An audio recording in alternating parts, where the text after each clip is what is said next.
স্টিমারের আত্মকথা। আমার সাইরেনে লুকিয়ে আছে হারিয়ে যাওয়া এক যুগের গল্প। সেই সাইরেন আজ আর বাজে না, কিন্তু আমি সব মনে রেখেছি। একদিন আমার সাইরেন বাজতেই একজন মা দৌড়ে ঘাটে এসেছিলেন। তার ছেলে আমার উপর উঠেছিল দূর শহরে যাওয়ার জন্য। মা শুধু বলেছিলেন, ফিরে আসিস বাবা। আমি তাকে নিয়ে চলে গিয়েছিলাম, কিন্তু সেই ছেলে আর কোনোদিন সেই ঘাটে ফিরে আসেনি।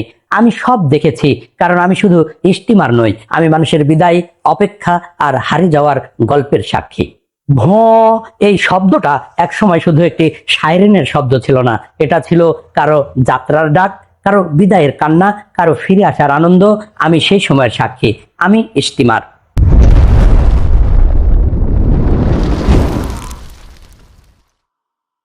আমার জন্ম হয়েছিল আগুন আর লোহার মাঝে।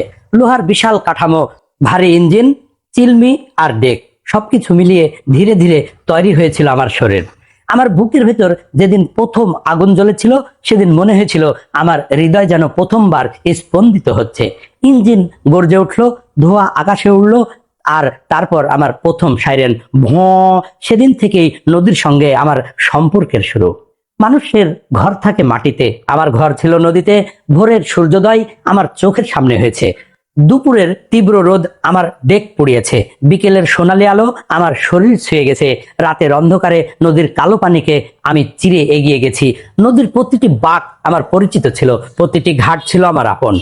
আমার ডেকে পা রাখতো শুধু যাত্রী নয়, পা রাখতো হাজার স্বপ্ন। কেউ যাচ্ছিল চাকরির জন্য, কেউ ব্যবসার জন্য, কেউ চিকিৎসার জন্য, কেউ পড়াশোনার জন্য, কেউ আবার শুধু প্রিয়জনের সঙ্গে দেখা করতে। কারো হাতে ছিল সুটকেস, কারো হাতে ছোট্ট একটি কাপড়ের ব্যাগ, কিন্তু প্রত্যেকের হৃদয়ে ছিল একটি গল্প। আমার জানালার পাশে বসে কত মানুষ যে নদীর দিকে তাকিয়ে প্রিয়জনের কথা ভেবেছে। কেউ বাড়ি ছেড়ে দূরে যাচ্ছিল, কেউ বাড়ি ফিরছিল, কেউ বিয়ের পর নতুন জীবনের পথে পা বাড়িয়েছিল। আবার কেউ এমন একজনকে ছেড়ে যাচ্ছিল যাকে হয়তো আর কোনোদিন দেখা হবে না। আমি তাদের কথা শুনতাম না, কিন্তু তাদের নীরবতা আমি বুঝতাম। একদিন এক মা তার ছেলেকে আমার ডেকে তুলে দিলেন। ছেলের হাতে ছোট্ট একটি ব্যাগ।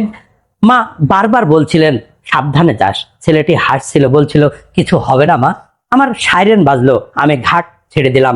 মা দাঁড়িয়ে রইলেন, ছেলেটি হাত নাড়লো, আমি দূরে চলে গেলাম। কিন্তু ঘাটে দাঁড়িয়ে থাকা সেই মায়ের মুখ আমার স্মৃতি থেকে আর কখনো মুছে যায়নি। নদী সবসময় শান্ত ছিল না, কখনো আকাশ হঠাৎ কালো হয়ে গেছে, বাতাস প্রচন্ড হয়েছে, ঢেউ আমার শরীরে আছড়ে পড়েছে। আমার ডেক পানিতে ভেসে গেছে, ইঞ্জিনের শব্দের সঙ্গে মিশে গেছে ঝড়ের গর্জন। যাত্রীরা ভয় পেয়েছে, কেউ প্রার্থনা করেছে, কেউ আপনজনের নাম ধরে ডেকেছে, আর আমি দাঁড়িয়ে থেকেছি, কারণ আমার ওপর ছিল শত শত মানুষের জীবন। শীতের ভোরে ঘন কুয়াশা নদীকে ঢেকে দিত, সামনে কিছুই দেখা যেত না। তখন আমার সাইরেন ছিল আমার কণ্ঠস্বর। ভ শব্দটি ছড়িয়ে পড়তো কুয়াশার মধ্যে। দূরের নৌকা সতর্ক হতো, আমি ধীরে ধীরে অদৃশ্য পথের ভেতর দিয়ে এগিয়ে যেতাম। কুয়াশা কেটে গেলে আবার দেখা যেত নদী, তখন মনে হতো অন্ধকারের পর আলো আসবেই। আমার সবচেয়ে প্রিয় মুহূর্ত ছিল ঘাটে ফিরে আসা। দূর থেকে ঘাট দেখা যেত, মানুষ অপেক্ষা করত, কেউ হাত নাড়তো, কেউ দৌড়ে আসতো, কেউ প্রিয়জনকে জড়িয়ে ধরতো, কেউ চোখের পানি লুকাতো। আমি বুঝেছিলাম একটি জাহাজের যাত্রা শেষ হলেও অনেক মানুষের অপেক্ষার তখনই শেষ হয়। আমার জীবনের নায়ক ছিল আমার নাবিকেরা। দিন রাত নদীর ওপর থাকা, ইঞ্জিনের গরমে কাজ করা, ঝড়ে দায়িত্ব পালন করা। তাদের জীবন ছিল কঠিন, কিন্তু যাত্রীরা নিরাপদে থাকলেই তাদের মুখে হাসি ফুটতো। তাদের ঘামের প্রতিটি ফোঁটা আমার লোহার শরীরে মিশে আছে। তারপর একদিন পৃথিবী বদলে গেল। এলো দ্রুত গতির লঞ্চ, এলো আধুনিক জাহাজ, এলো সেতু, এলো উন্নত সড়ক পথ। মানুষের যাত্রা দ্রুত হলো, আর আমি ধীরে ধীরে পুরনো হয়ে গেলাম। যে ঘাটে একসময় আমার জন্য হাজার মানুষ অপেক্ষা করত, একদিন সেখানে আমার সাইরেন শোনা গেল না। সবচেয়ে কষ্টের দিন ছিল যেদিন আমার ইঞ্জিন বন্ধ হয়ে গেল। কোনো ধোঁয়া নেই, কোনো সাইরেন নেই, কোনো যাত্রীর ভিড় নেই, শুধু নীরবতা। আমি নদীর দিকে তাকিয়েছিলাম, মনে হচ্ছিল নদী কি আমাকে ভুলে গেছে? না, নদী আমাকে ভুলেনি, কারণ নদীর ঢেউ আজও আমার শরীর ছুঁয়ে বলে, তুমি ছিলে আমারই অংশ। আজ হয়তো আমার গায়ে জং ধরেছে, আমার পুরনো ডেক আর আগের মতো চকচকে নয়, কিন্তু আমার স্মৃতি সেটা এখনো উজ্জ্বল। কোনো বৃদ্ধ যখন পুরনো দিনের গল্প করেন, আমি সেখানে থাকি। কেউ যখন বলে ছোটবেলায় স্টিমারে চড়েছিলাম, আমি সেখানে থাকি। কোনো পুরনো নদী বন্দরের ছবিতে আমি থাকি। আমি বেঁচে আছি মানুষের স্মৃতিতে। আমি স্টিমার, আমার শরীর লোহায় তৈরি, কিন্তু আমার গল্প তৈরি মানুষের আবেগে। আমি দেখেছি মানুষের স্বপ্ন, মানুষের ভালোবাসা, মানুষের বিচ্ছেদ, মানুষের অপেক্ষা, মানুষের ফিরে আসা আর মানুষের হারিয়ে যাওয়া। আমি একসময় নদীর বুকে একটি চলন্ত শহর ছিলাম। আজ আমি হয়তো শুধু একটি পুরনো স্মৃতি। তবু আমার একটা প্রশ্ন আছে, আপনি কি আমাকে ভুলে গেছেন?